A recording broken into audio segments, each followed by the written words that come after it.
So our full deck is one solid piece. There's no welded joints to deal with, weak points in it. Another thing we've done is we put these 1/2 inch by 2 inch braces on here. Well, when I'm out there working and I've got bigger rocks, bigger trees that's still laying there from before, piles of dirt, I want to be able to use this side to swing around and push those out of the way because I don't want to get out and fix it. And you don't want your blades to hit those piles of dirt. If it's something you can just smooth out with the side of it, that's much easier to do it without having to change implements. So I really braced the sides of these up. I wanted it strong enough that we're not afraid to go use it. You're not going to bend that in and let the blade start hitting it. It's just saved me a ton of work and a ton of time knocking stuff out of the way, moving things. On the back of our cutter, well, I see a lot of the cutters are sitting on the dirt or they got this big roller in the back. The roller sounds like a good idea, but a lot of times they get stopped up. I've got this ground clearance here.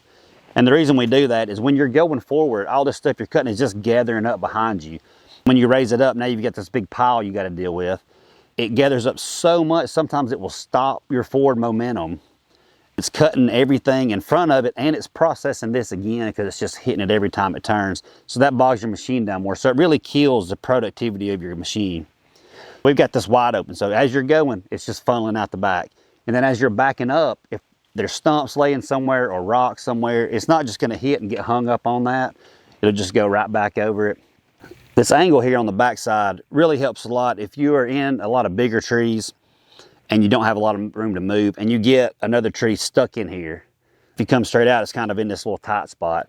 With this angle here, you can kind of raise up and back up and it'll lean the tree over. So it's easier to get it out.